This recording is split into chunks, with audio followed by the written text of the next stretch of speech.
Let's address the elephant in the room. Everyone is thinking about it, but nobody is really actually talking about it. Today, you're going to learn from my experience, and I'm sharing this so that you can be informed. And if you do choose to travel, you know what is possible and you know what to do should your trip not go as planned. Let's dive into it. This video is by no means intended to scare anyone away from river cruising. In fact, I think it's one of the great ways to travel right now, except for being an armchair explorer. But I also think it's important for you to know that you can still travel, and like with everything in life, there's always risk involved. But there are also things you can do to mitigate that risk. That's really the goal of this video. Let me start off by saying three things. We are still very much living in the pandemic era. And yes, you can contract COVID just about anywhere. And yes, if you're vaccinated, you can still test positive for COVID. Whew. Now that that's out of the way. In 2020, the option to river cruise was pretty much eliminated for those of us who live in the US and Canada.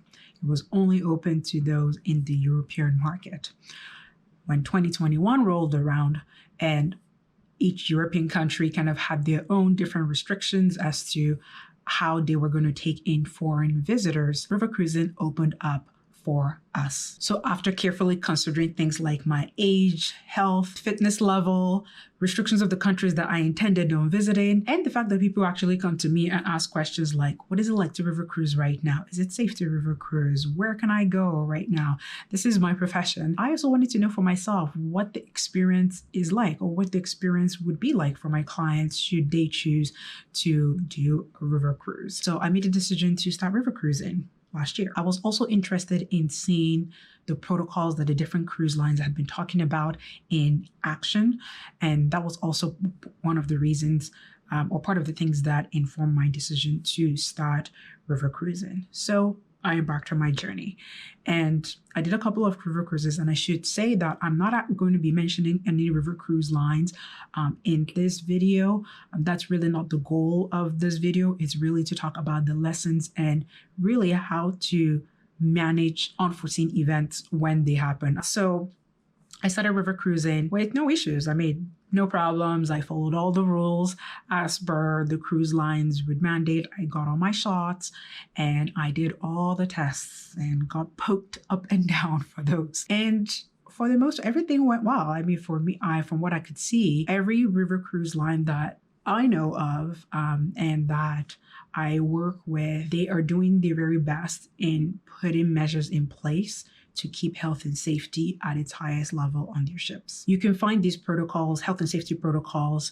on the website of any given river cruise line. One thing about river cruising, like any other touring experience, is that you are visiting local destinations. So you are not only interacting with the people who are on your ship, which for the most part, you don't really know them until you get there, but you're also going into town and interacting with locals who you also don't know. Basically people who are outside of your household. So there is like that kind of first risk when we leave our homes and we travel anywhere, including the grocery store. With this particular cruise, like I said, I just continued everything as normal. I had successful cruises up until this point with zero incident. But midway through this cruise, I developed a sore throat. Now, because we're still kind of in the middle of this pandemic show that we're in, I quickly got in touch with the hotel manager on my ship, who was able to secure testing kits for me. And these were the rapid antigen testing kits. The other thing I did right away was to call the medical assistance line of my travel insurance, which leads me to the first step. And one thing that you should be doing pre your cruise and when you are prepping for your cruise, basically at the point where you are booking your cruise and putting down the deposit, you want to secure your investment. Protect your investment by securing yourself travel protection or travel insurance.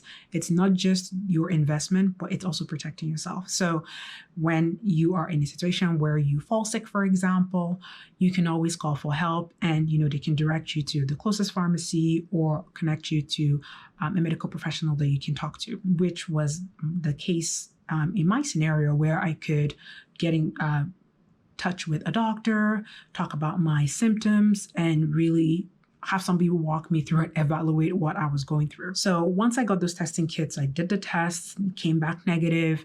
Kind of gave me that little bit of like, okay, this is not COVID. So I could still continue my cruise, but I have to be very, very careful. So I had like my antennas on, like really careful about who I was interacting with on the ship. I took a day off actually on my cruise where I didn't go anywhere.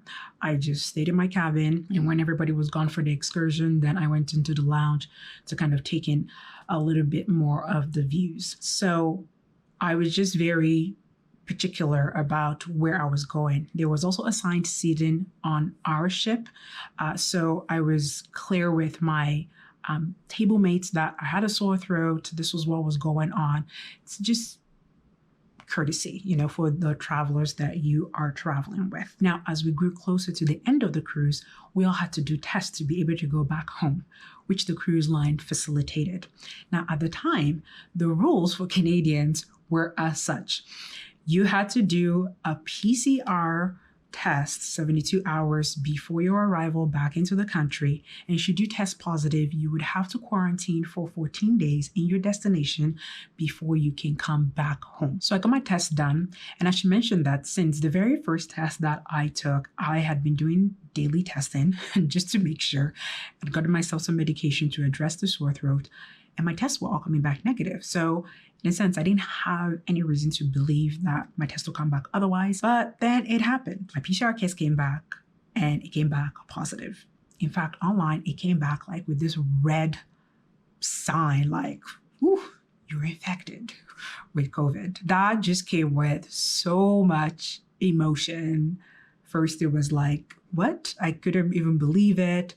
I was in shock, which in a way, I don't even know why I was in shock, but these are just the things that happen to you when you're getting news that you're not expecting. Which leads me to my next tip is when unforeseen things happen to you on your trip, whether it's an injury or, you get a call from home that is unexpected, it's okay to feel whatever you're feeling, whether that is shock, anger. If you need space to vent, go do that and vent, because those things are really beyond our control. They are going to come and you are going to feel really crappy at the time, whether it's happening to you or it's happening to a family member of yours. So give yourself grace and give yourself space to feel whatever you're feeling in that moment. Now, every river cruise line has a protocol should there be an incident on the ship or should there be a positive case on the ship.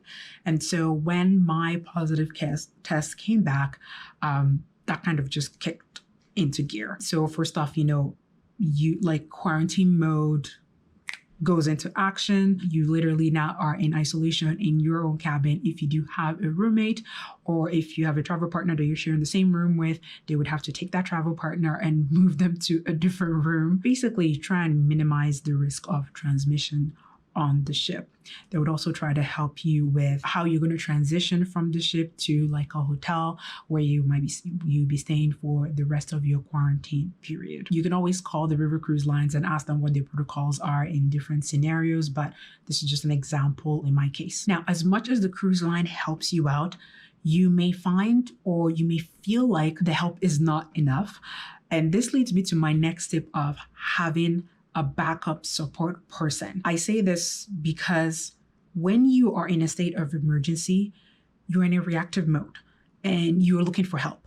And when you don't have one, it just makes it a whole lot more stressful. And river cruise ships tend to be very busy, especially towards the end of a cruise. The cruise manager is busy trying to figure out everybody's transfers. The hotel manager is busy. The crew and the rest of the staff are prepping and figuring out how to get the ship ready for the next set of passengers. So you might feel like, okay, I'm not really priority right now, but I really need help. So who's going to help me out? Who can be your backup person? It could be whoever you assign as your emergency contact. Just make sure that whoever that person is, they do have your itinerary. They know where you are at any given point in time based on your itinerary. And that is the one person you can, call on speed dial and they can help you out. It could be your travel agent because you might need to figure things like rescheduling your flights, getting yourself a hotel to stay at. Your travel agent can definitely do that for you. It could be your spouse or your partner if that person is not traveling with you at the time. It could be your kids, whosoever that trusted person is in your life that can help you out. You would want to kind of designate that person beforehand. I had to call my brother because for whatever reason, my credit card at some point wasn't working. So he had to do all my Uber orders for me. The good thing now is we live in an age where technology does really help out, where people can actually help us from far, far away. I found that my mind was racing like once I got this result, thinking about all kinds of things. First of all, where the hell am I going to stay? I need to change my flights. I need to cancel or reschedule every single appointment I had already scheduled at home that I thought I was going to be doing right after this cruise. All of these decisions that you have to make, the reason why you would need to have somebody who can help you out with this. I recommend that people book their flights with the cruise lines. There are times when it's better for you to do it on your own, or like, let's say if you have points, for example, that you're redeeming with this particular airline, things like that. But it really helps because it streamlines this whole experience. I chose to do this with this particular river cruise, and it made my life so much easier. Cruise lines have dedicated air departments, like people who actually specialize in this and know how to make all those changes. It just eliminates all that time you're going to spend on hold, talking to some call center agent that probably doesn't really understand your situation really well. A few emails, a few requests with changes to my flight, and the cruise line got it done. That made my week 1 in quarantine, let me tell you, a whole lot better. Even if you want to fly a few days pre or after your cruise, it's still worth it to book with the cruise line. The other major thing I wanted to touch on is making sure that you have available funds to be able to come back home. And this is what I mean. It's one thing to afford to pay for your river cruise. You pay for the cruise, the flights, you get your insurance, all of the stuff you need for your trip. It's another thing to be able to afford so that you can actually return home in cases of emergency. Say you would have to buy another plane ticket, or say in my case, I had to quarantine, meaning I had to actually rent a place during that time or pay for accommodation during that time. Some insurance companies work with the model where you would have to pay first and then keep your receipts and make a claim for reimbursement later. In these situations, you would need some form of payment. So even if you're traveling with an all-inclusive, in quote, all-inclusive river cruise line where you're not really going to be paying for anything per se, it's still advisable to at least carry some form of credit card or some form of way to access funds. And if you're going to be carrying a credit card, make sure that you let your bank know in advance that you're going to be using that card for travel outside of your home country. And you want to make sure that it does have a sizable limit because it can get quite costly. I heard of other travelers who paid up to $4,000 just for accommodation alone during their quarantine time. For me, it cost me like 2,000 Canadian just for accommodation alone. So it can get quite expensive. And I was grateful that at least I had a card that allowed me to be able to make those payments. That's even before we considered things like food and just other little amenities and things that you're going to need while you are on your trip. So in summary, your decision to travel is exactly that, yours and yours alone. Trust your gut with that. It will lead you and it will tell you the exact time it is for you to be able to start embarking on your own personal journey. Be grateful. Be grateful to be alive. Be grateful that you have the privilege to travel because our ability to travel is a privilege. I'm grateful that I got to live to tell the story. And COVID is a crazy thing. It's so ubiquitous. You can pick it up anywhere. And, myself included, a lot of people, lots and lots of people who have lost family members, friends, community members all over the world because of this thing. So it's not something to take lightly.